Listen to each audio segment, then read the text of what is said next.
नमस्कार विद्यार्थी मित्रांनो, विद्या निकेतन अकॅडमी मध्ये तुमचं स्वागत. मी कैलास सर. आज तुम्हाला भारताची राज्यघटना आणि प्रशासन या संदर्भात असलेला पहिला टॉपिक भारताची घटना निर्मिती या टॉपिक संदर्भात तुमच्याशी डिस्कशन करणार आहे.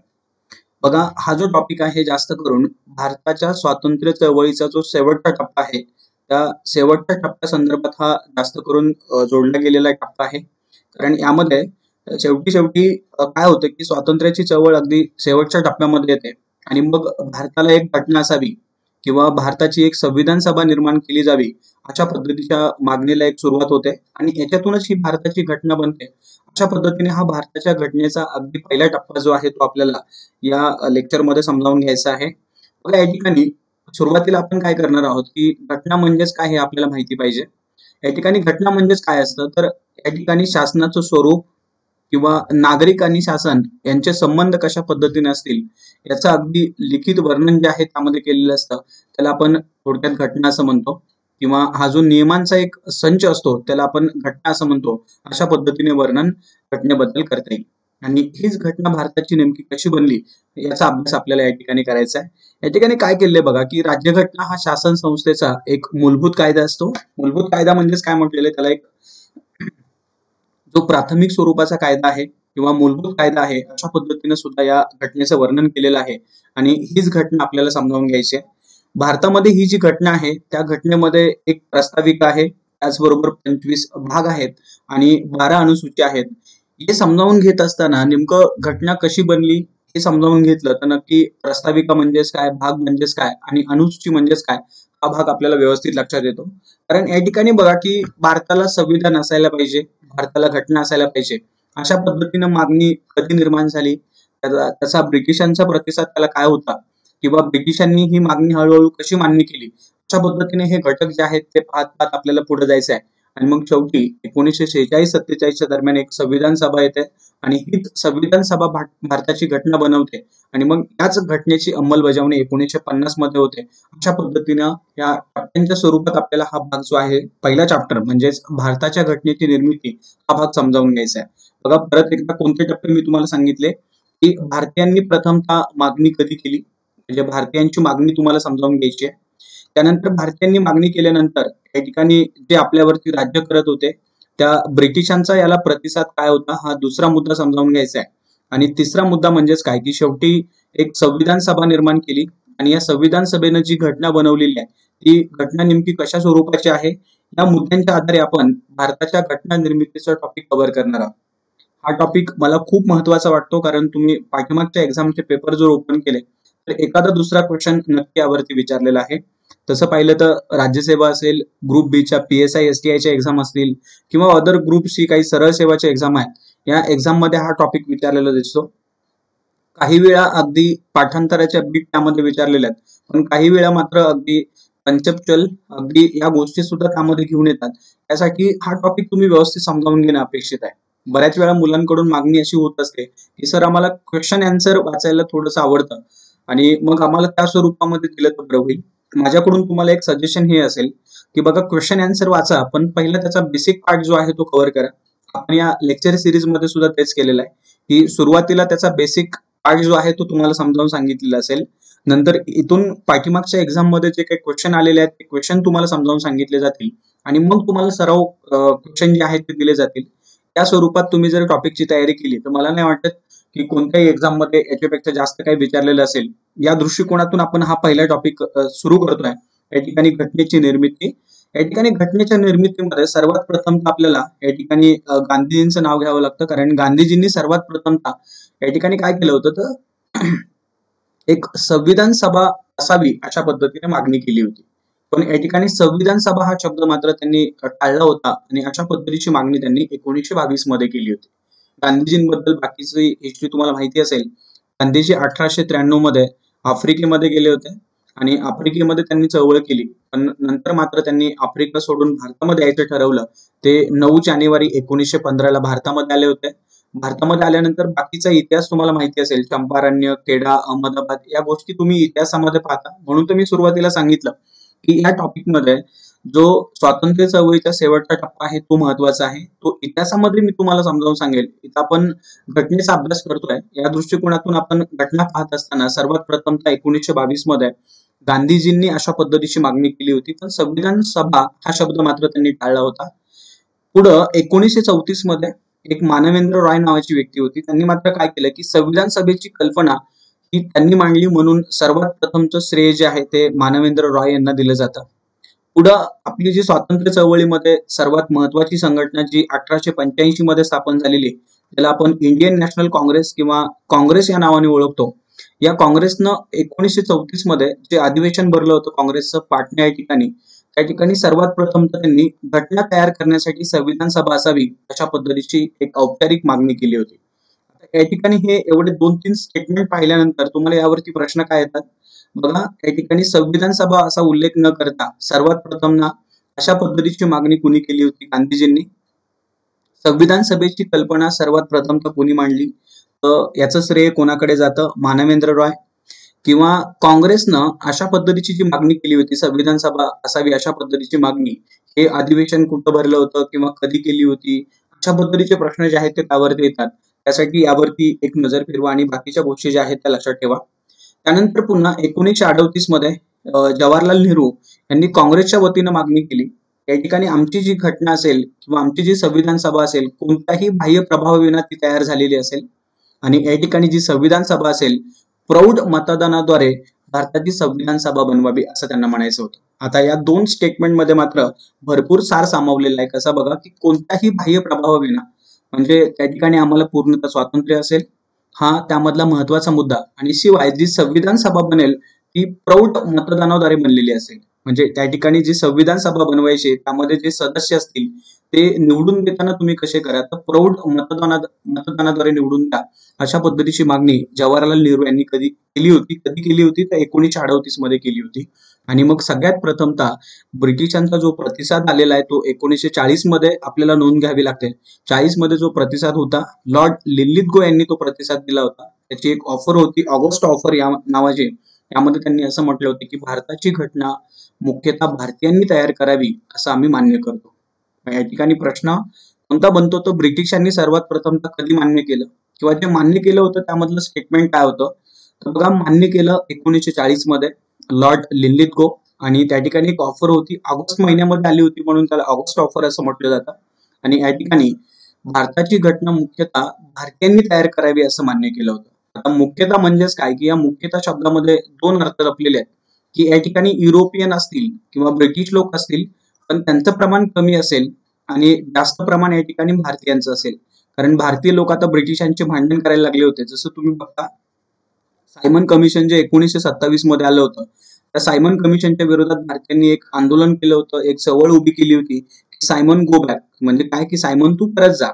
आता का सायमन तू परत जा, तर त्याच्यामध्ये 7 व्यक्ती होते आणि 7ही व्यक्ती या ठिकाणी युरोपियन होते. त्यामध्ये भारतीयांना कुठेही संधी दिली नव्हती. त्यामुळे आता ब्रिटिश लोक भारतासाठी सुधारणा देताना थोडाफार विचार करायचे. आणि मग याच्यावेळी 1940 मध्ये अशा पद्धतीने एक संविधान सभा द्यायची ठरलं किंवा घटना समिती द्यायचं ठरलं. त्यावेळी त्यांनी स्टेटमेंट असं केलं होतं की भारताची घटना ही मुख्यतः भारतीयांनी तयार करावी, आणि त्यामध्ये मात्र युरोपियन लोक असतील पण त्यांचं प्रमाण कमी असेल आणि जास्त भारतीयांना सहभागी करून घेतलेलं असेल, अशा पद्धतीनं सर्वात प्रथमतः 1940 मध्ये ब्रिटिशांनी त्याला प्रतिसाद दिला. त्यानंतर 1942 चा टप्पा आपल्याला या ठिकाणी लक्षात ठेवावा लागतो, कारण 42 मध्ये एक क्रिप्स मिशन भारतामध्ये आलं होतं. या मिशननं मात्र काय म्हटलं की भारताची घटना जी बनलेली असेल ती पूर्णतः भारतीयांनी बनवलेली असेल किंवा पूर्णतः भारतीयांनी तयार करावी अशा पद्धतीने प्रथमतः मान्य केलं. आता 1940 मध्ये जी ऑगस्ट ऑफर होती त्यामध्ये मात्र या पूर्णतः या शब्दाच्या जागी काय होते की मुख्यतः. आता मुख्यतः मध्ये काय होतं की युरोपियन लोक सुद्धा सहभागी होतील असा अर्थ त्या ठिकाणी अभिप्रेत होता. पण इथं मात्र हे युरोपियनना सहभागी करणार नाहीयेत, त्या ठिकाणी पूर्णतः भारतीयांनी ती घटना बनवलेली असेल अशा पद्धतीनं सर्वात प्रथमतः 1942 मध्ये मान्य केलं. आणि शेवटी जी आपली संविधान सभा बनली ती आपल्याला कॅबिनेट मिशन प्लॅन नुसार मिळाली होती. आणि हा कॅबिनेट मिशन प्लॅन जो आहे तो 1946 चा होता. त्यानुसार या संविधान सभेची निर्मिती करण्याची तरतूद करण्यात आली.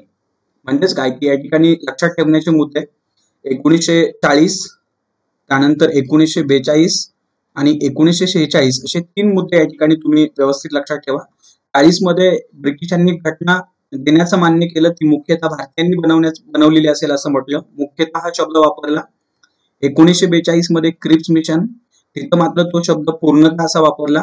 आणि सगळ्यात शेवटी जी भारताला संविधान सभा दिली ती संविधान सभा 1946 मध्ये कॅबिनेट मिशन प्लॅन नुसार दिली, मे 1946 मध्ये. आणि या ठिकाणी संविधान निर्मितीची एक तरतूद करण्यात आली. आणि या ठिकाणी अशाच पद्धतीने या संविधान सभेने आपली घटना बनवली. त्याच आपल्याला पॉइंटकडे जायचं आहे. पण या ठिकाणी हा जो कॅबिनेट मिशन प्लॅन होता, ज्याला आपण त्रिमंत्री योजना असं म्हणतो, यांनी जी संविधान सभेची रचना सांगितली होती ती रचना आपल्याला समजावून घ्यायची आहे. बघा, त्यांनी रचना कशी सांगितली होती.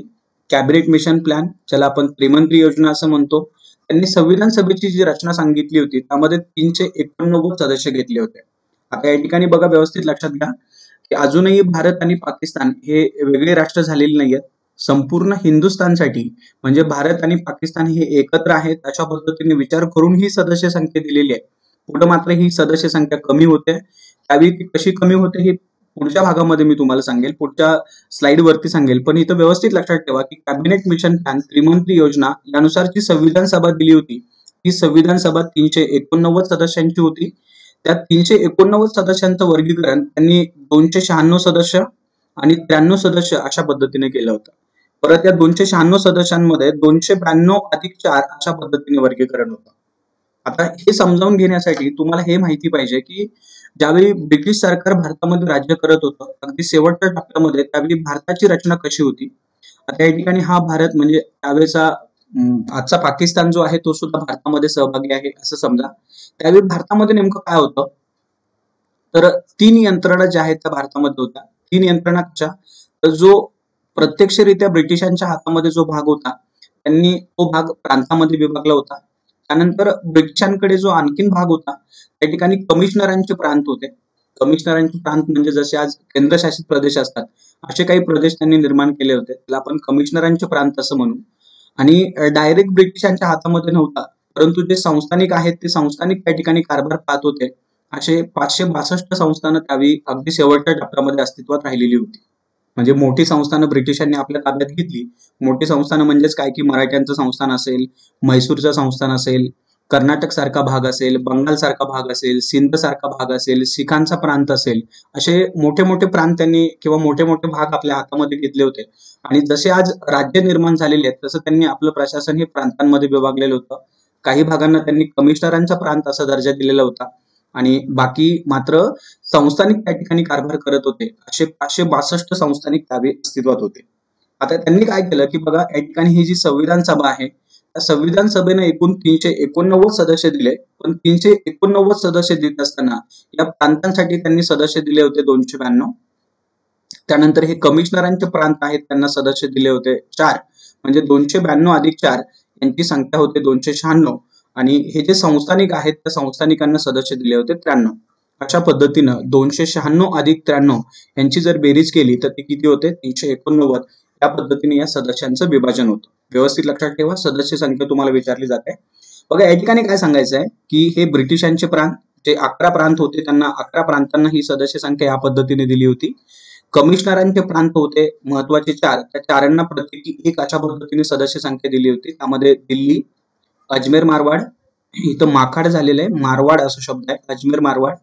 त्यानंतर कुर्ग आणि बलुचिस्तान अशा पद्धतीने हे 4 प्रांतांसाठी प्रत्येकी 1 अशा पद्धतीने सदस्य संख्या दिली होती. आणि हे 93 सदस्य जे आहेत ते भारतीय संस्थानिक, जी संख्या मी तुम्हाला सांगितली की 562 संस्थानिक होते, यांना सदस्य संख्या वाटून दिले होते 93. अशा पद्धतीने ही 389 संख्या होती. त्यानंतर पुढे काय झालं की ही जी 389 संख्या आहे यांचं वर्णन करताना किंवा हे कसे निवडायचे याचं स्पष्टीकरण देताना या कॅबिनेट मिशननं काय सांगितलं होतं बघा, की मागणी होती खरं प्रत्यक्ष प्रौढ मतदान पद्धतीने यांना तुम्ही निवडून द्या, पण या ठिकाणी ही प्रत्यक्ष प्रौढ मतदान पद्धती या कॅबिनेट मिशननं मात्र नाकारली. प्रत्यक्ष प्रौढ मतदान पद्धती म्हणजे तुम्ही बघत असाल की आज या ठिकाणी तुम्ही ज्यावेळी आमदार निवडून देता किंवा एखादा खासदार निवडून देता त्यावेळी काय केलंय की 18 वर्षाच्या वरील व्यक्ती काय करतो, जाऊन त्यांना मतदान करतो. याला आपण काय म्हणतो, प्रत्यक्ष मतदान पद्धती असं म्हणतो. मग या ठिकाणी भारतीयांची मागणी अशी होती की तुम्ही काय करा, की जी संविधान सभा बनवायची आहे ती या पद्धतीनं 389 उमेदवार उभे करा आणि त्यांना लोक जाऊन वोटिंग करतील आणि मग त्यांना आपण निवडून देऊ, अशा पद्धतीने लोकांची मागणी होती. पण ही कॅबिनेट मिशननं मात्र नाकारली आणि नाकारल्यानंतर काय ठरवलं, म्हणजे हे 389 सदस्य कसे निवडून दिले, तर त्यासाठी त्यांनी प्रत्यक्ष मतदान पद्धती नाकारून त्या ठिकाणी अप्रत्यक्ष मतदान पद्धती स्वीकारली. या ठिकाणी अप्रत्यक्ष मतदानामध्ये एकल संक्रमणीय मताद्वारे प्रमाणशीर प्रतिनिधित्व जे आहे ते निवडून द्यायचं होतं. आता या स्टेटमेंटचा अर्थ तुम्हाला घटना जशी तुम्ही समजावून घ्याल त्या पद्धतीने पुढे समजेल. या ठिकाणी मी तुम्हाला ते एक्सप्लेन करू इच्छित नाही. या ठिकाणी मात्र काय झालं की अशा पद्धतीने त्यांना निवडून दिलं जाईल. डायरेक्ट तुम्ही फक्त एक शब्द जरी लक्षात ठेवला, प्रत्यक्ष निवडीद्वारे नाही तर अप्रत्यक्ष निवडीद्वारे हे 389 सदस्य निवडून द्यायचे होते. या ठिकाणी मात्र आता अप्रत्यक्ष निवड काय असते, उदाहरणार्थ अगदी एखादं उदाहरण जर तुम्हाला सांगायचं झालं की उदाहरण आपण राष्ट्रपतीची निवड करतो. आता राष्ट्रपतींच्या निवडीमध्ये तुम्हाला आठवतंय का कधी तुम्ही वोटिंग करायला गेले होते? पण तरी राष्ट्रपतींची म्हणजे या ठिकाणी त्यांना नॉमिनेट केलं जात नाही, त्यांची निवडच होते. त्यांच्या निवडीमध्ये कोण वोटिंग करत असतं? जे तुम्ही निवडून दिलेले आहेत. तुम्ही निवडून दिलेले म्हणजे जे खासदार आणि आमदार जे निवडून दिलेले आहेत त्यांच्या मार्फत या ठिकाणी या राष्ट्रपतींची निवड केली जाते. याला आपण अप्रत्यक्ष निवड पद्धती असं म्हणतो. याला आपण अप्रत्यक्ष निवड पद्धती असं म्हणतो.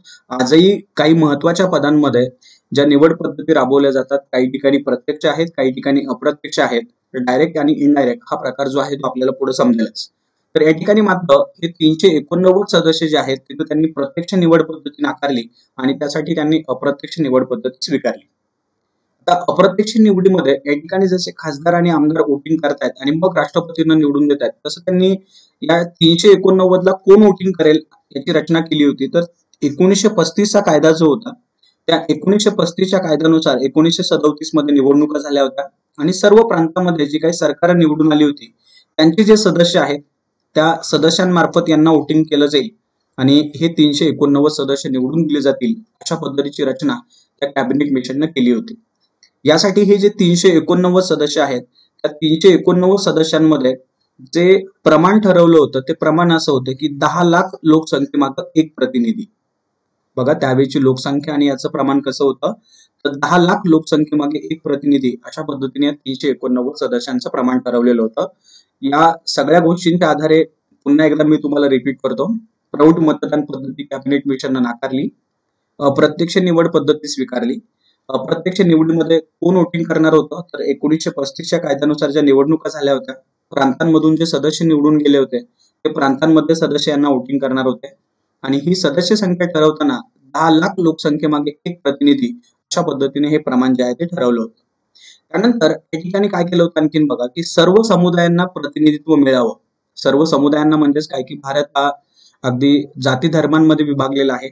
अगदी शीख असतील, मुस्लिम असतील किंवा इतर सर्वांना प्रतिनिधित्व मिळावं यासाठी ज्या जागा आहेत त्या 3 प्रमुख गटांमध्ये विभागल्या होत्या आणि ते 3 प्रमुख गट कोणते होते, तर एक शीख गट होता, दुसरा मुस्लिम गट होता आणि तिसरा साधारण गट होता. अशा पद्धतीनं या 3 गटांमध्ये विभागल्या होत्या आणि या ठिकाणी ब्रिटिश प्रांतांना देण्यात आलेल्या ह्या 296 जागा आहेत त्यांच्यासाठी जुलै आणि ऑगस्ट 1946 या दरम्यान निवडणुका झाल्या. आता या ठिकाणी 296 म्हणताना जे काही संस्थानिकांना प्रतिनिधित्व दिलं होतं तिथं मात्र त्यांच्यावरती ऑप्शन होता की तुम्ही या ठिकाणी निवडणूक सुद्धा घेऊ शकता किंवा तुम्ही त्याला नॉमिनेट सुद्धा करू शकता, म्हणजे नियुक्त सुद्धा करू शकता. म्हणून या ठिकाणी लक्षात ठेवा की त्या संस्थानिकांना जागा दिल्या होत्या, संस्थानिकांना आपण जागा किती दिल्यात बघा, आपण पाठीमागे पाहिल्याच होत्या. ज्या 93 जागा दिल्या होत्या त्या 93 जागांसाठी मात्र या ठिकाणी ते त्यांच्यावरती सोपवलं होतं संस्थानिकांवरती, त्यामुळे त्यांनी त्या ठिकाणी निवडणुका घेतल्याच नाहीयेत. पण या 296 जागांसाठी मात्र निवडणुका झाल्या आणि या कधी झाल्या होत्या, तर जुलै ऑगस्ट 1946 या दरम्यान निवडणुका झाल्या होत्या. संस्थानिकांमध्ये मात्र निवडणुका झाल्या नाहीयेत. ही सुद्धा एक महत्वाची बीट त्या ठिकाणी लक्षात ठेवण्यासारखी. यानुसार जागांचे निकाल आले. त्या जागांच्या निकालामध्ये काँग्रेसनं जे काही 208 जागा जिंकल्या होत्या त्यामध्ये केवळ 9 जागा त्यांना या ठिकाणी जिंकता आल्या नाहीयेत आणि मुस्लिम लीगनं ज्या काही 73 जागा होत्या त्यांना केवळ 5 जागा जिंकता आल्या नाहीत. बाकी मात्र मुस्लिम लीग आणि काँग्रेसनं जागा ज्या आहेत त्या जिंकल्या. यामध्ये ज्या 15 जागा होत्या 15 जागांमध्ये काही छोट्या पार्टी होत्या त्यांना प्रत्येकी एक जागा मिळाली आणि काही अपक्ष जे होते त्या अपक्षांना सुद्धा काही सीट मिळाल्या होत्या. आता प्रत्येकी एक जागा मिळालेली पार्टी कोणत्या आहेत बघा. पहिली आहे युनिनिस्ट पार्टी, त्यानंतर युनिनिस्ट मुस्लिम, युनिनिस्ट शेड्यूल कास्ट, त्यानंतर कृषक प्रजा पार्टी, त्यानंतर शेड्यूल कास्ट फेडरेशन, त्यानंतर शिखांची एक पार्टी होती आणि कम्युनिस्टांची एक पार्टी होती. असं प्रत्येकी एक अशा पद्धतीने 7 जागा त्यांना मिळाल्या आणि 8 जागा ज्या आहेत त्या अपक्षांना मिळाल्या होत्या. अशा पद्धतीनं 7+8 ह्या 15 जागा या पद्धतीने गेल्या होत्या. त्यानंतर या संपूर्ण जागांमध्ये 15 महिलांना स्थान मिळालं होतं, म्हणजे 15 महिला ज्या आहेत त्या निवडून आल्या होत्या. अशा पद्धतीनं जरी सर्व गटांसाठी विभागणी त्याची केली नसेल तरी झालं काय की सर्व जाती धर्माच्या लोकांना यामध्ये प्रतिनिधित्व मिळालं. पण या ठिकाणी महत्वाची बीट म्हणजे कोणती की जिना आणि गांधी हे 2 महत्वाचे नेते वगळता इतर सर्व महत्वाचे नेते यामध्ये सहभागी झाले होते. तुम्हाला प्रश्न विचारतात की खालीलपैकी कोणता व्यक्ती हा संविधान सभेचा सदस्य होता, संविधान सभेचा सदस्य नव्हता. तर 2 व्यक्ती महत्वाचे लक्षात ठेवा की जिना आणि गांधी हे अगदी महत्वाचे नेते. जसं भारतासाठी गांधीजी महत्वाचे आहेत तसं पाकिस्तानसाठी जिना महत्वाचे आहेत. तर या दोघाही नेत्यांनी मात्र निवडणूक लढवलेली नव्हती, त्यामुळे हे याच्यामध्ये सहभागी झालेले नव्हते. ही सुद्धा एक महत्वाची बीट आहे लक्षात ठेवण्यासारखी. त्यानुसार मात्र काय झालं की अशा पद्धतीने हे 389 सदस्य जे आहेत ते एकत्रित संविधान सभेमध्ये आले आणि यानुसार संविधान सभेचं कामकाज सुरू झालं.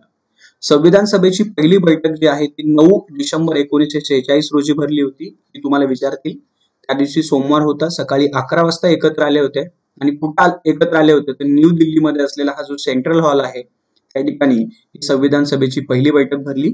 यामध्ये मात्र या 389 सदस्यांपैकी 211 सदस्य हजर होते, कारण या ठिकाणी ही जी मुस्लिम लीग आहे ती मुस्लिम लीग याच्यामध्ये सहभागी झालेली नव्हती, कारण मुस्लिम लीगला अजूनही पाकिस्तान निर्मिती जी आहे ती महत्वाची होती. आता या ठिकाणी स्टेटमेंट बनतं की पहिल्या बैठकीला मुस्लिम लीग हजर होती आणि मुस्लिम लीग सहित 211 सदस्य होते. तर हे स्टेटमेंट चुकीचं ठरेल, कारण या ठिकाणी मुस्लिम लीग हजर राहिली नाही, त्यामुळे सदस्य संख्या 211 एवढीच होती. मुस्लिम लीग हजर राहिली नाही याचं कारण काय की त्यांना पाकिस्तान निर्मिती महत्वाची होती. यानुसार मात्र पहिली बैठक भरली. पहिल्या बैठकीमध्ये त्यांनी तात्पुरते अध्यक्ष म्हणून डॉक्टर सच्चिदानंद सिन्हा यांची निवड केली, ज्यांची शिफारस कृपलानी यांनी केली होती. आणि हे जे अनुकरण आहे ते फ्रान्सचं अनुकरण आहे. म्हणजे आता आपल्या भारताच्या घटनेकडे जात असताना बऱ्याचशा गोष्टी ज्या आहेत त्या आपण इतर देशांकडून स्वीकारलेल्या आहेत. तसं तुम्हाला या ठिकाणी प्रश्न विचारतील की तात्पुरते अध्यक्ष म्हणून कोणाची निवड केली होती आणि हे कोणत्या देशाचं अनुकरण होतं, तर सच्चिदानंद सिन्हा यांची निवड केली होती आणि हे फ्रान्स देशाचं अनुकरण होतं. शिवाय या सच्चिदानंद सिन्हा यांची शिफारस जी आहे ते कृपलानी यांनी केली होती. ही एक ऍडिशनल बीट या ठिकाणी लक्षात ठेवण्यासारखी आहे.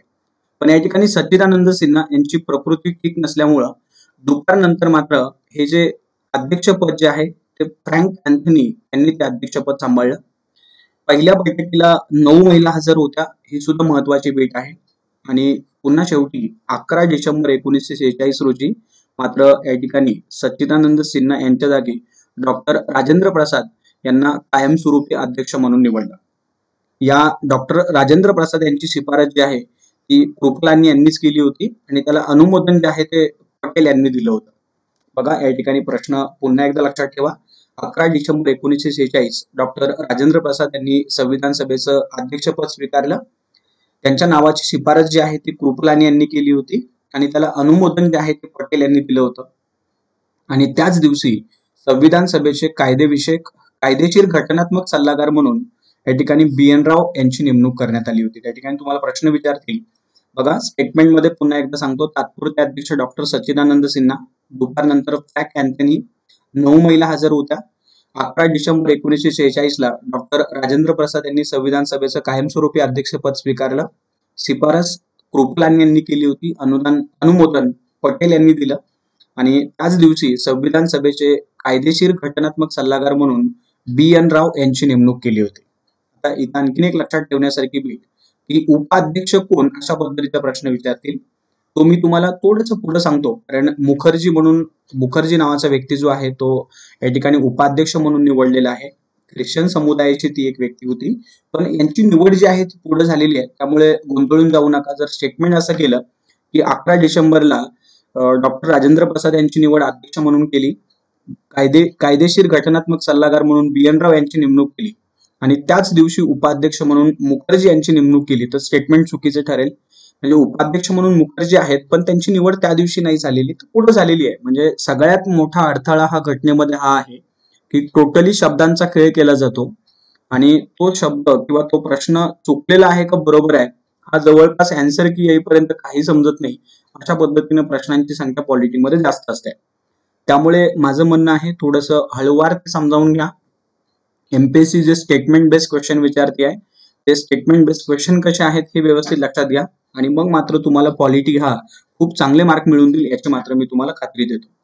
बघा या ठिकाणी 13 डिसेंबर 1946 ला जवाहरलाल नेहरू यांनी काय केलं की संविधान सभेमध्ये या उद्देश पत्रिकेची मांडणी केली. कारण उद्देश पत्रिका जी आहे ती खूप महत्वाची आहे. याच उद्देश पत्रिकेवरती भारताच्या घटनेची प्रस्तावना अवलंबून आहे. त्यामुळे तुम्हाला प्रश्न विचारतात की ही उद्देश पत्रिका कोणी मांडली, संविधान सभेमध्ये कधी मांडली होती, संविधान सभेने त्याचा स्वीकार कधी केला, अशा पद्धतीचे प्रश्न जे आहेत ते या ठिकाणी अपेक्षित असतात.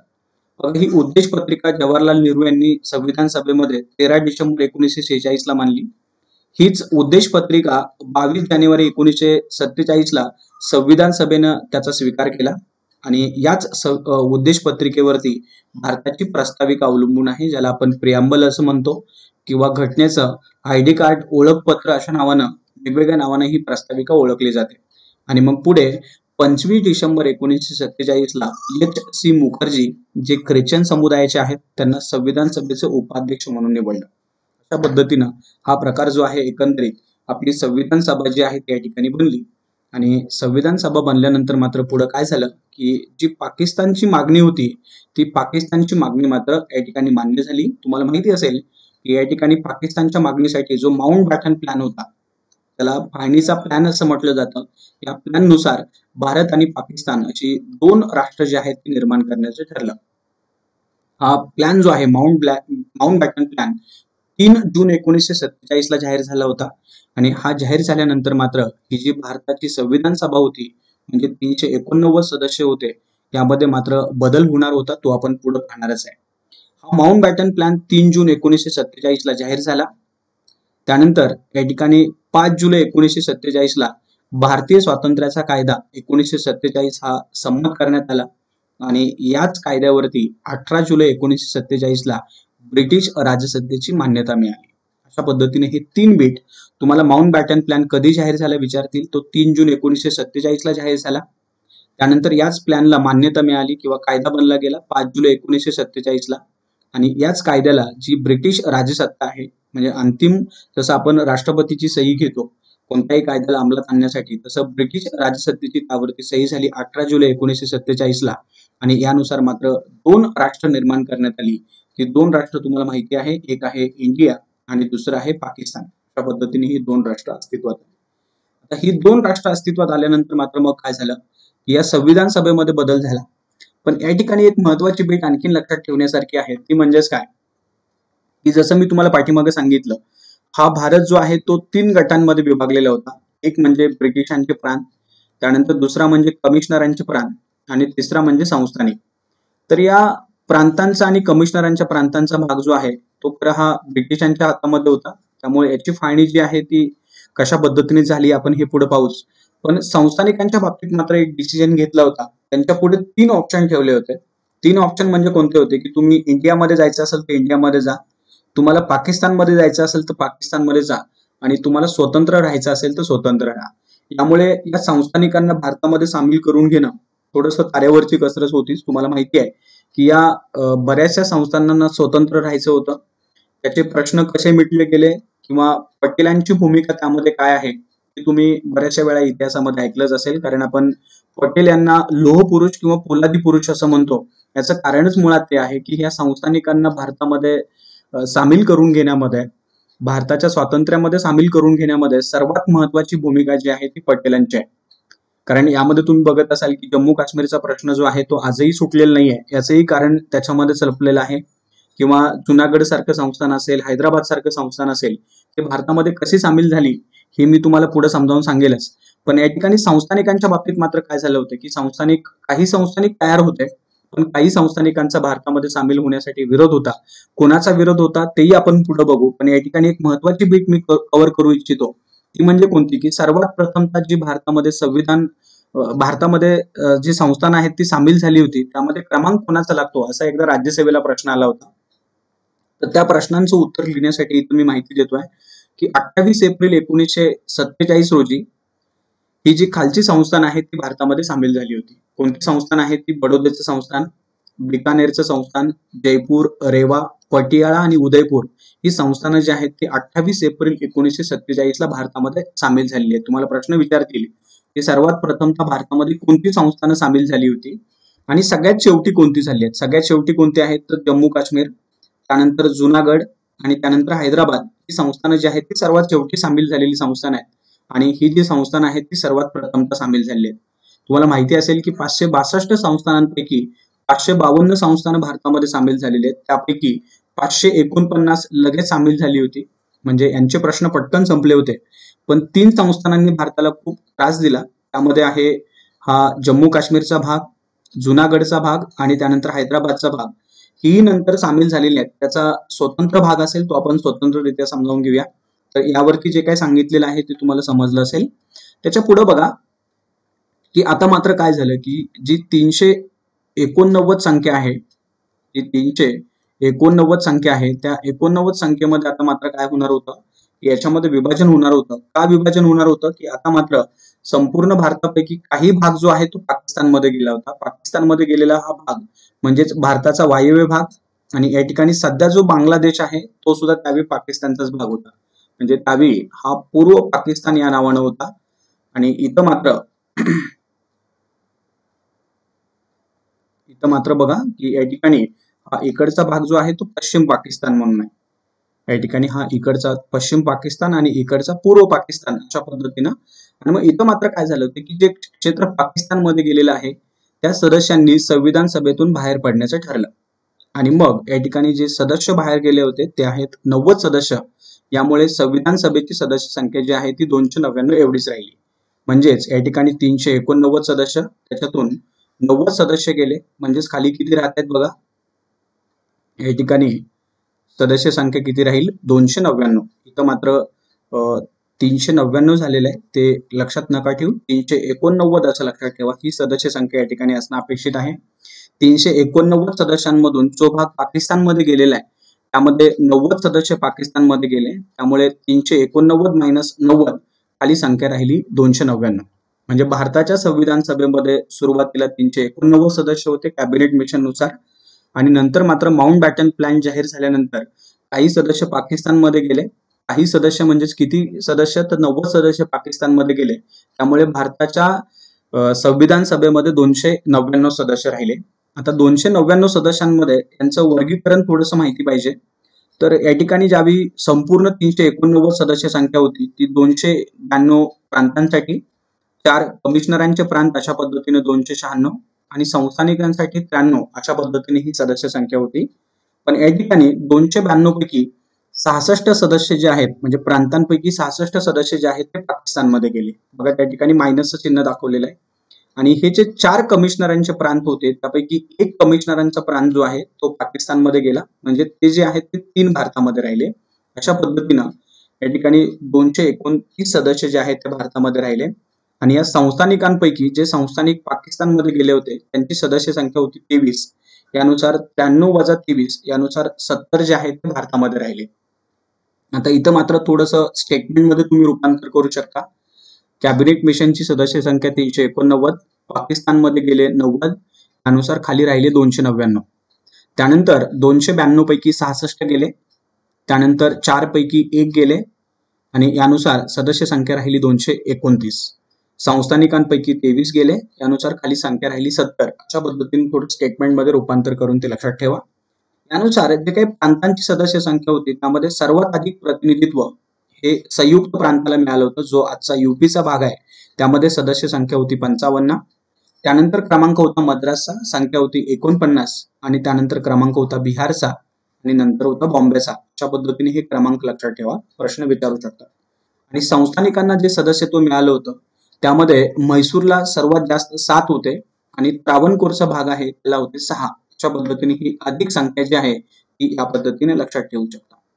यानुसार 1947च्या कायद्यानुसार संविधान सभेचे अधिकार त्यांना कोणते अधिकार दिले होते, जो 47 मध्ये जो कायदा बनवला होता यानुसार आता संविधान सभा आहे त्यांना नेमके कोणते अधिकार दिले. आता संविधान सभा लक्षात ठेवताना 299 लक्षात ठेवा, कारण यांनीच आपलं संविधान बनवलेलं आहे, यांनीच आपली घटना बनवलेली आहे. कारण बाकीचे जे आहेत ते कुठे गेले, पाकिस्तानमध्ये गेले. हा भाग महत्वाचा आहे. तर पूर्ण सार्वभौम बनवण्यात आलं. पूर्ण सार्वभौम म्हणजेच काय, त्यांच्यावरती नियंत्रण कोणाचंही नसेल, त्यांचे निर्णय ते घेऊ शकणार किंवा त्यांना पूर्ण स्वातंत्र्य दिलेलं असेल, असा सार्वभौम या शब्दाचा अर्थ होतो. त्यानंतर संविधान सभेला या ठिकाणी काय केलं की कायदेमंडळाचा दर्जा सुद्धा दिला होता. या ठिकाणी मात्र हा शब्द लक्षात ठेवण्यासारखा आहे, बऱ्याच वेळा वाचताना आपल्याला लक्षात येत नाही. आता या ठिकाणी थोडंसं भारताची यंत्रणा तुम्ही समजावून घ्या की भारतामध्ये सध्या कायदे बनवण्यासाठी आपल्याकडे पार्लमेंट आहे, संसद आहे.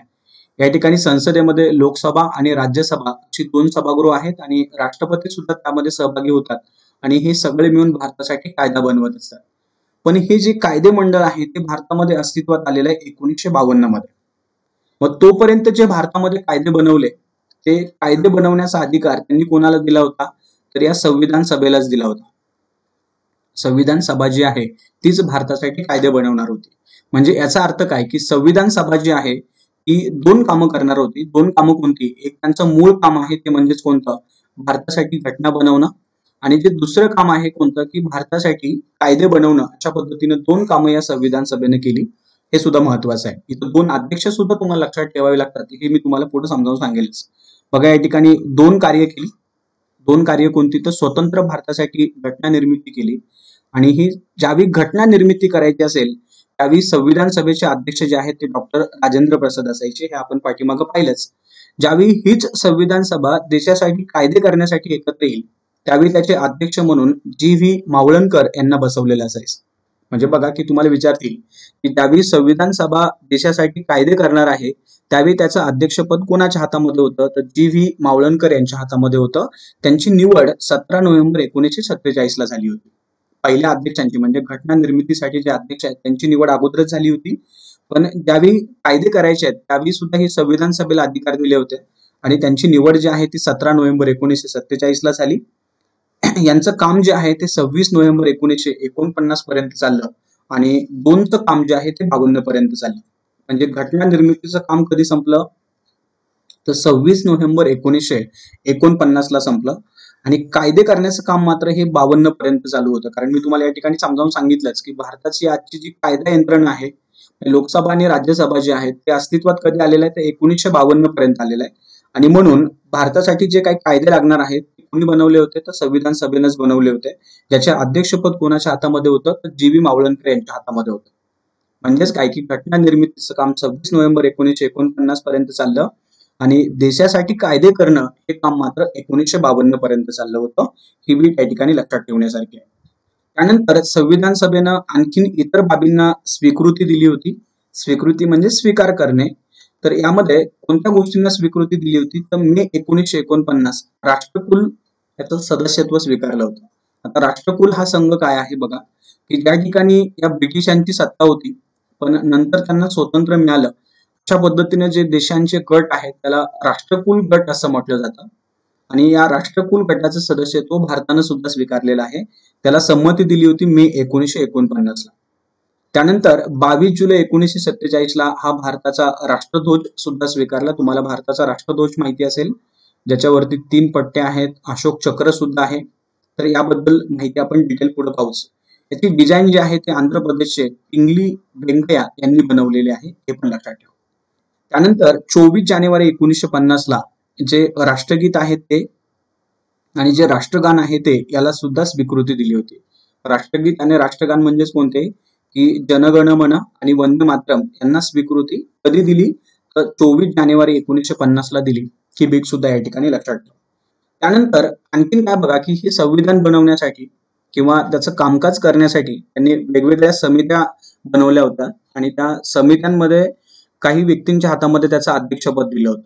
आता बऱ्याच वेळा काय झालेलं आहे, की या एखादी समिती दिली जाते आणि त्या समितीचं अध्यक्षपद कोणाच्या हातामध्ये होतं, अशा पद्धतीचा प्रश्न या ठिकाणी विचारला जातो. तर हा प्रश्न मात्र जवळपास तुम्हाला पाठांतर करून लक्षात ठेवावा लागेल. यासाठी मी काही समित्या दिलेल्या आहेत, त्या समित्या महत्वाच्या समजावून सांगतो आणि त्याचे अध्यक्ष तुम्हाला समजावून सांगतो. तर पहिली समिती होती कार्यपद्धती नियम समिती, ज्याचं अध्यक्षपद डॉक्टर राजेंद्र प्रसाद यांच्या हातामध्ये होतं. दुसरी होती सुकाणू समिती, त्याचं अध्यक्षपद सुद्धा राजेंद्र प्रसाद यांच्याच हातामध्ये होतं. त्यानंतर स्टाफ आणि वित्त समिती याचंही अध्यक्षपद राजेंद्र प्रसाद यांच्या हातामध्ये होतं. त्यानंतर एक होती योग्यता समिती, त्याचं अध्यक्षपद अल्लादी कृष्ण अय्यर यांच्या हातामध्ये होतं. त्यानंतर ऑर्डर ऑफ बिझनेस समिती ज्याचं अध्यक्षपद के.एम. मुंशी यांच्या हातामध्ये होतं. त्यानंतर त्याच्या पुढे संस्थानिकांच्या चर्चेसाठी समिती याचं अध्यक्षपद जवाहरलाल नेहरू यांच्या हातामध्ये होतं. त्यानंतर ध्वज किंवा फ्लॅग समिती याचं अध्यक्षपद राजेंद्र प्रसाद यांच्या हातामध्ये होतं. संविधान सभेच्या कार्यावरील समिती भारतीय स्वातंत्र्याच्या कायद्याखाली जी.व्ही. मावळणकर यांच्या हातामध्ये होतं. हाऊस समिती ज्याचं अध्यक्षपद पट्टाभी सीतारामय्या यांच्या हातामध्ये होतं. त्यानंतर इतर प्रमुख समित्या व त्यांच्या उपसमित्या यांच्या अध्यक्षपद एक मूलभूत हक्क, बघा या ठिकाणी खूप महत्वाची समिती आहे. मूलभूत हक्क, अल्पसंख्याक तसेच आदिवासी आणि वगळलेली क्षेत्र यावरील जी सल्लागार समिती होती त्याचं अध्यक्षपद जे आहे ते वल्लभभाई पटेल यांच्या हातामध्ये होतं.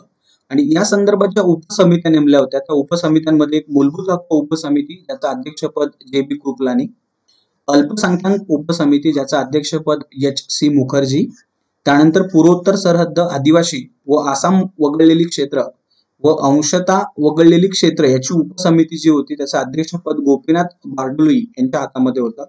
आणि वगळलेली व अंशतः वगळलेली क्षेत्र आसाम व्यतिरिक्त जी उपसमिती होती त्याचं अध्यक्षपद एच.व्ही.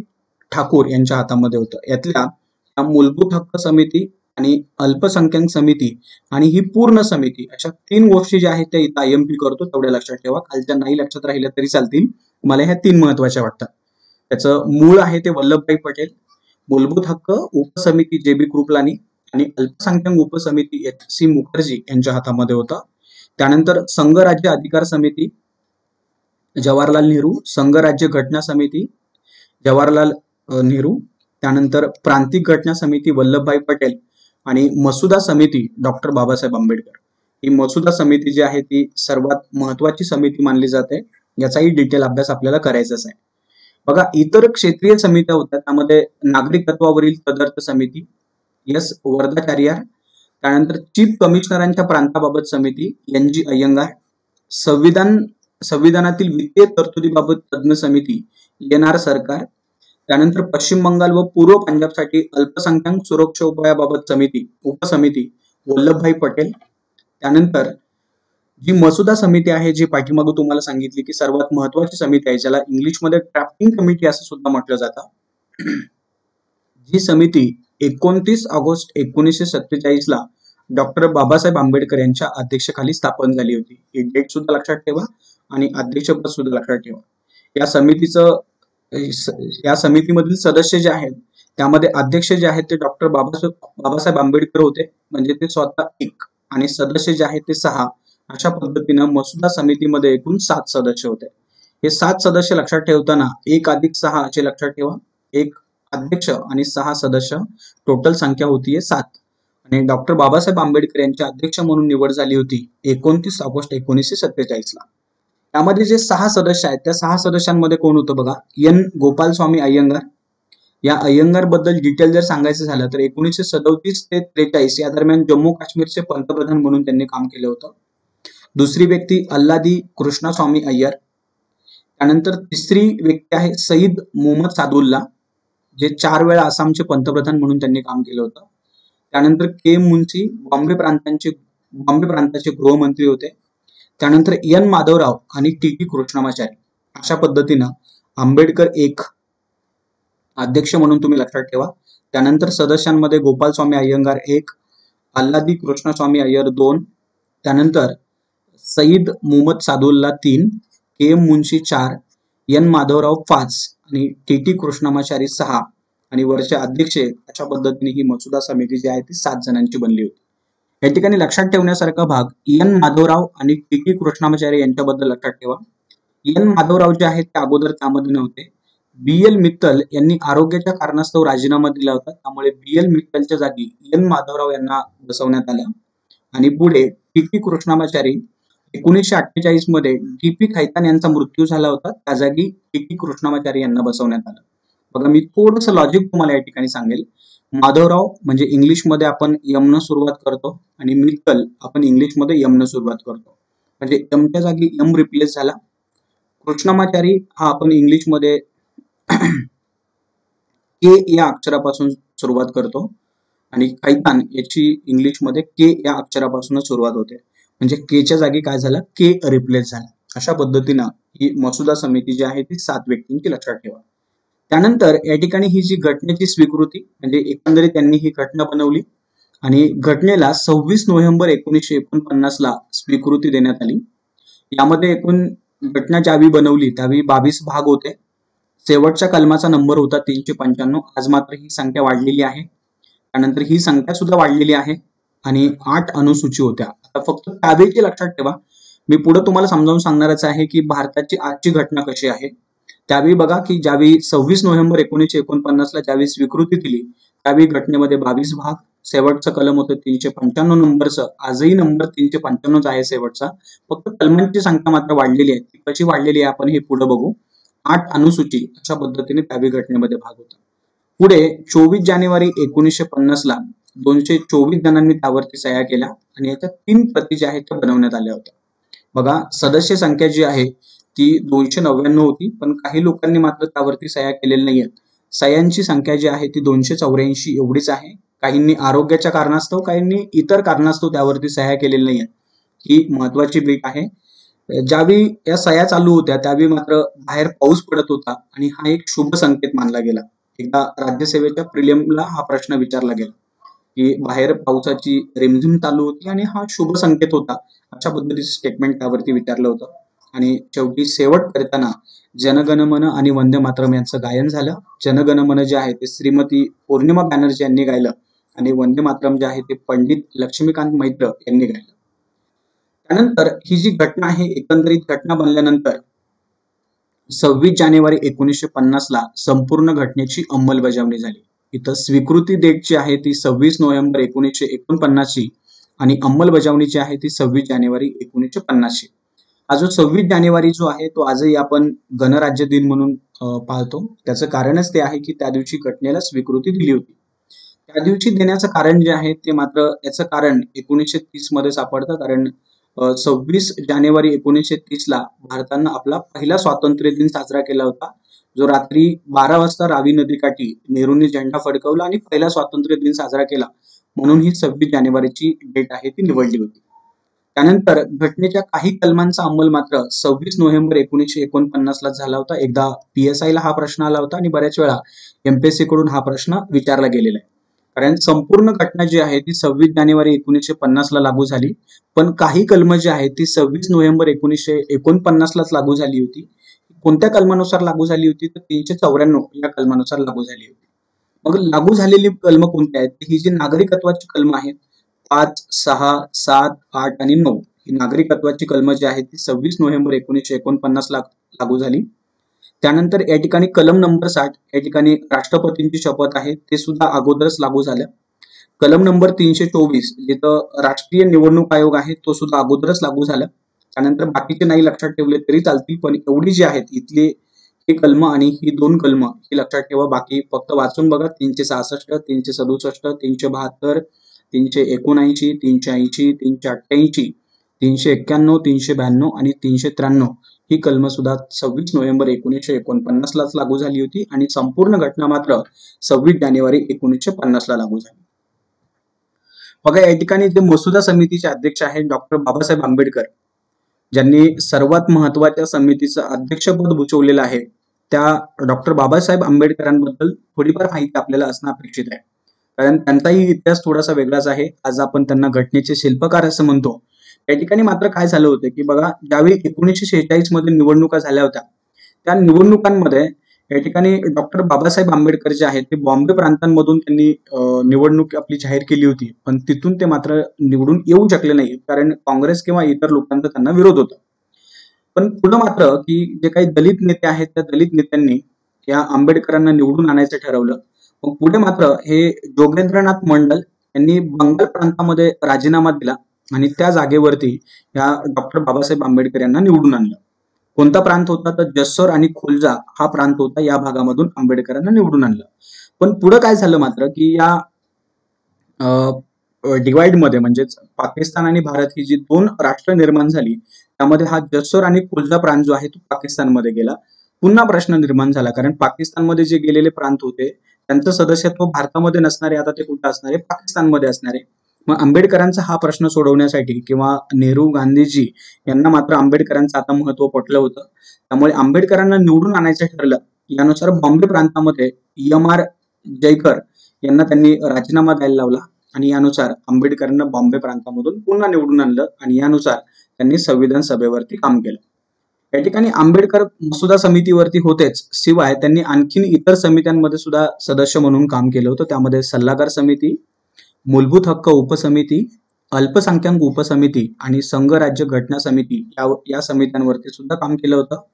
घटनेचं मूळ लिखाण प्रेम बिहारी नारायण राजदादा यांनी केलेलं आहे आणि चित्ररूप सजावट नंदालाल बोस यांनी केलेली आहे. हे सुद्धा बीट महत्वाचे आहेत. त्यानंतर ही जी संविधान सभा आहे त्या संविधान सभेमध्ये जे 299 सदस्य होते त्यामध्ये एकूण 15 महिलांचा सहभाग होता. त्या 15 महिला या ठिकाणी मी तुम्हाला सांगतो, तुम्ही यांच्याबद्दल थोडीशी डिटेल माहिती मिळवण्याचा प्रयत्न करा, कारण यावरती प्रश्न काय येतात मध्यंतरी बघा की या राजकुमारी अमृता कौर जे आहेत यांचं सदस्यत्व कोणत्या प्रांतामधून होतं अशा पद्धतीचा प्रश्न एकदा या असिस्टंटच्या प्रिलिमला विचारला गेला होता. त्यांचा प्रांत जो आहे तो मध्य प्रांत होता, म्हणजे सेंट्रल प्रोव्हिन्स जो आहे त्या प्रांतामधून त्या निवडून आल्या होत्या. अशा पद्धतीचे प्रश्न जे आहेत ते येत राहतात. त्या 15 नावं जी आहेत ती मी तुम्हाला वाचून दाखवतो. दुर्गाबाई देशमुख, बेगम रसूल, रेणुका रे, राजकुमारी अमृत कौर, त्यानंतर हंबासेन मेहता, पूर्णिमा बॅनर्जी, लीला रॉय. हे सुद्धा व्यवस्थित लक्षात ठेवा, कारण राजकुमारी अमृता कौर यांनी आरोग्य मंत्रीपद सांभाळलं होतं, की पहिलं आरोग्य मंत्रीपद महिला या दृष्टिकोनातून ते महत्वाचं आहे. त्यानंतर दक्षयानी वेलायुधन, सरोजिनी नायडू, विजयालक्ष्मी पंडित, कमला चौधरी, मालती चौधरी, सुचेता कृपलानी, अम्मू स्वामीनाथन आणि येनी मास्करेन अशा पद्धतीने एकूण 15 महिला होत्या. ही जी संविधान सभा होती या संविधान सभेची एकूण 15 सत्र झाली. त्यातलं पहिलं सत्र 9 ते 23 डिसेंबर 1946 दरम्यान चाललं. बाकी मधली नाही लक्षात ठेवली तरी चालतील, पण जर तुम्हाला इंटरेस्ट असेल तर तुम्ही लक्षात ठेवू शकता.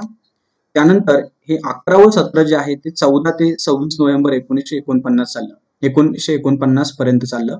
हे शेवटचं सत्र. संविधान सभेची शेवटची सभा म्हणून 24 जानेवारी 1950 रोजी ते एकत्र आले, ज्या दिवशी 284 सदस्यांनी त्यावरती सह्या केल्या आणि 3 प्रती बनवलेल्या होत्या. त्या 3 प्रतीवरती त्यांनी सह्या केल्या. अशा पद्धतीने ही भारताची आपली घटना बनली, ज्याच्यावरती आजचं सर्व प्रशासन किंवा हे सगळं राज्य यंत्रणा उभी आहे याचाच आपण अभ्यास करतो आहोत. त्यातला पहिला भाग जो आहे तो आपण या ठिकाणी पाहिला. हा भाग तुम्हाला आवडला असेल तर तुम्ही हा पूर्ण कोर्स जो आहे तो घेऊ शकता. यासाठी विद्यानिकेतन अकॅडमीचं ऍप तुम्हाला डाउनलोड करावं लागेल आणि याच्यावरती सगळे व्हिडिओ जे आहेत ते तुम्हाला मिळून जातील. यावरती फक्त हे लेक्चरच नसेल तर यानंतर जे पाठीमागच्या एक्झाम मध्ये क्वेश्चन आलेले आहेत ते क्वेश्चन सुद्धा दुसऱ्या लेक्चरमध्ये मिळतील आणि नंतर काही सराव लेक्चर जे आहेत ते सुद्धा त्यामध्ये तुम्हाला मिळून जातील. या पद्धतीने याचं स्वरूप असेल. या ठिकाणी थांबूया.